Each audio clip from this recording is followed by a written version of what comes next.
I'm Fran Held. I'm the founder and director here at Mitzvah Circle, and this is Joe Simikoski. He's our grants manager.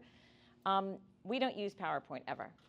So I generally just get up and I talk and I tell our story and I talk about who we serve and what happened, which I'll do a little bit, but we're going to do some slides because you like that. And I have no idea how it's going to go. So just wish me a little luck here. So I started Mitzvah Circle in my garage 15 years ago because there was a need. I saw a need and a gap that needed to be filled. I received calls from people who said, I heard you're a lady who will help when no one else will. And that's really how that got started. So we serve families, homelessness, poverty, crisis, and serious illness. Our mission has not changed throughout the years. I do want to say to Kevin and the staff here that your help means the world to us. Your support is super important. We picked Coatesville. We help all of southeastern PA, but we focus in Coatesville because we know about the poverty and the need here. And so how we determine where we create partnerships and where we put resources and write grants really has to do with our overarching strategy, which is where's the need? Where are the poorest zip codes? Where are people not getting touched, right? So that's sort of our philosophy behind this work. We provide over 100 or 150 items to families, as well as coaching, case management, and other referrals, the same things you guys were talking about. Some of the people in this room are partners with Mitzvah Circle. So our partnerships, we have about 345, and Joe will talk about the one specifically in Coatesville, correct? Sure. Okay.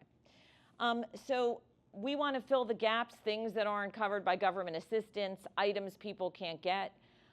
Things like pads and tampons and diapers and all the things you needed every day. So we provide those items to partners to make sure that families can go to work and people can go to school. So when this started, I was in my garage and people were dropping off donations on my driveway. And my husband would come home from work and say, what is going on? Like, what is happening? And I would say, oh, you know, there's a family, and it started out where mom had cancer and there were 2 children and she couldn't get help and was kind of too sick to navigate all the things by that time. And so I understood how to serve, and we do that same thing today.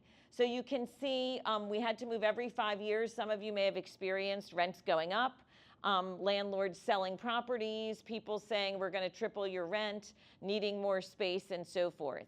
I thought if you were a nice person, people would be like, hey, I've got this empty warehouse. You can have some space. But really, people would say, do I have to let you in? Like, I don't look dangerous. But I would say, are you going to come into my business during business hours? So I realized like that sort of bartering thing didn't really work, and we really needed to have a forever home. So we always had one space, and we would kind of beg for a little other space. We moved in October. That was a big undertaking. That's our final move, just FYI. And so we have 25,000 square feet. For those of you who have been there, thank you. And we're never moving again, just saying. So basically, we help people in 3 ways. We have volunteer drivers who drive to the doors of families in Montgomery County, and for the rest of southeastern PA, social workers and referring agencies pick up. For some places in Coatesville, we do deliver because it's a barrier to access for them to come. They don't have a staff member, it's too hard, there are lots of issues. We do get referrals from over 400 social workers, and just for the Coatesville area, we have about 20 social workers from a variety of agencies that refer clients in this area. So I think that's kind of important to note. What do we pack for people? So what's our process? So for social work referrals and individuals, we take the client and we say, what does that person need to move forward? Is it the whole family? Is it one person? And it's every single thing. It's a bra, it's pads, it's tampons, it's sneakers for a 7-year-old boy, it's winter coats, it can be dishes, it's not furniture, but everything else pretty much that you would need in a home. Blanket, sheets, towels, dishes, bowls, cups, etc. So when people refer, their clients are eligible for all of those things. For our partners, and this grant has really helped our Coatesville partners, we give thousands and thousands of dollars of product to our partners. That means baby diapers, that means pull-ups, that means Depends, that means pads and tampons. Our partners are also eligible for things like truckloads. So we got a truckload of brand new clothing a few weeks ago and had a clothing giveaway. We had Pajama Palooza where we received a truckload of kids' pajamas. So the goal of these items is not to hoard, but to share. And that's why we have partners. By the way, someone did offer us a large amount of condoms, which we didn't take, so I will be in contact with you. Yeah, right. But they're like, can you just add those to your boxes? I was like, I don't think I can. I don't think I can, but I would, but I can't.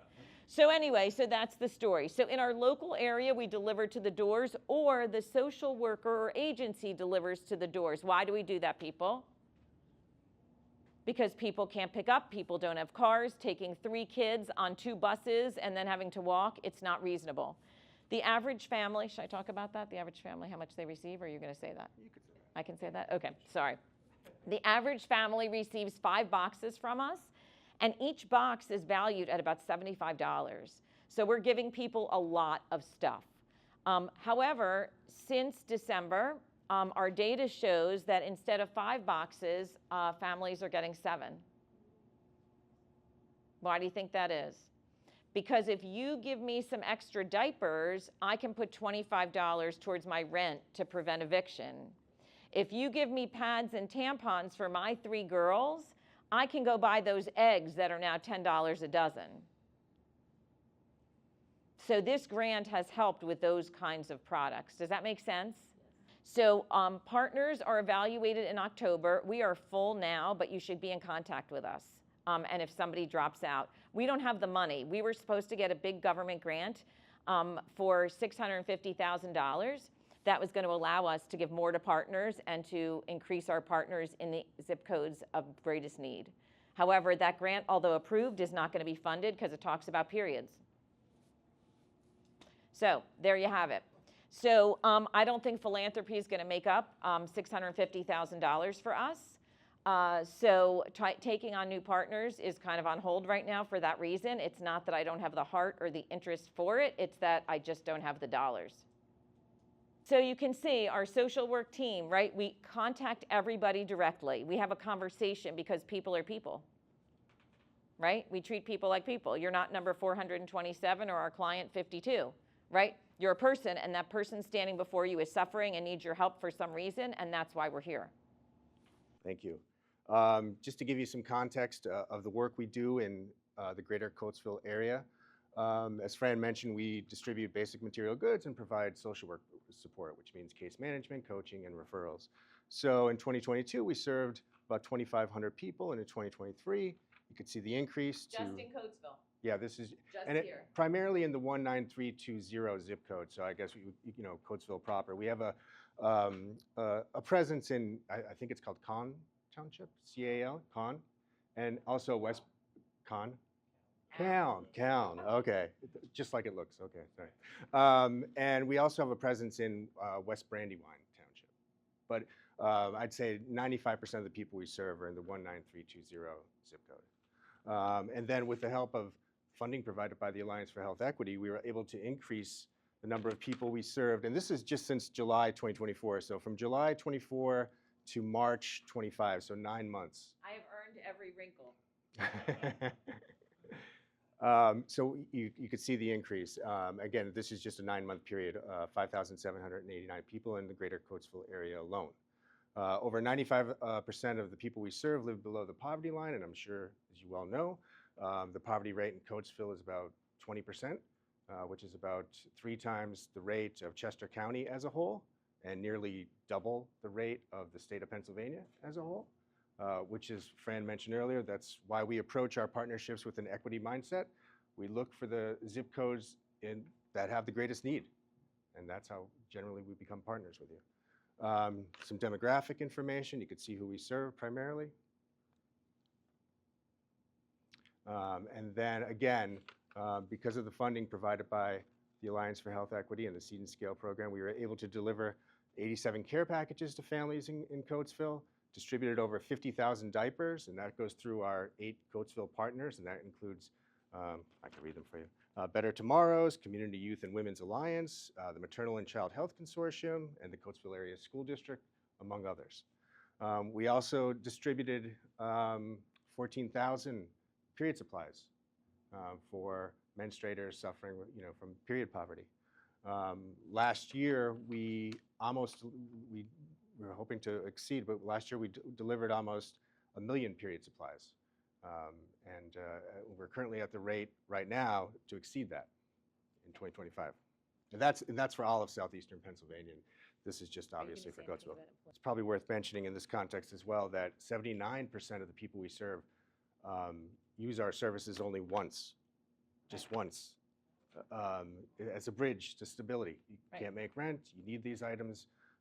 You could contact us every 3 months if you're a family who needs support. But again, 79% contact us once. Right. Services once. Some years it's 50% and some years it's more, where it's in the 70s. But I think that also is another myth, right? That people think, Joe and I have talked about this many times. Joe's a veteran. And he said, when I came to this job, I'm sorry to embarrass you slightly. When I came to this job, I thought if you offer somebody free anything, they'll just take it because it's free stuff. Like, oh, you want a coat? Oh, you want shoes? Oh, you want it? That's great. But the truth is I made him sit on the phone and I just randomly called people and I said, hey, do you want a coat? And what'd the first person say? No, I have one from my sister. She gave me an old one she had. I don't need a coat, but I really need bra and I really need underwear and some socks. People ask for what they need. People don't just want free stuff. They just don't. It's just not true. It isn't true. And initially I was surprised by that, but after working with Fran for 3 years, I'm no longer surprised. Just a little bit about our core programs and our 5-year impact. So we've got a diaper bank, we've got a period supply program, we've got a critical needs for healthy families program, and we also have a youth engagement program where we have college interns come in and work with us every semester, including summer semesters. Approximately 30 college interns per year. And our youth engagement also includes a Teen Ambassador initiative. They receive Teen Ambassador training in December and June. I think we typically get about 30 to 40 teens each session, right? So we teach them about poverty, we teach them about the need in southeastern PA, and they then become strong advocates for making a difference primarily. And it's not unusual to come to our warehouse facility and see, a 17-year-old or an 18-year-old leading a group of corporate employees from like a pharmaceutical company or something like that. So it also builds their self-confidence as well, and their public speaking abilities.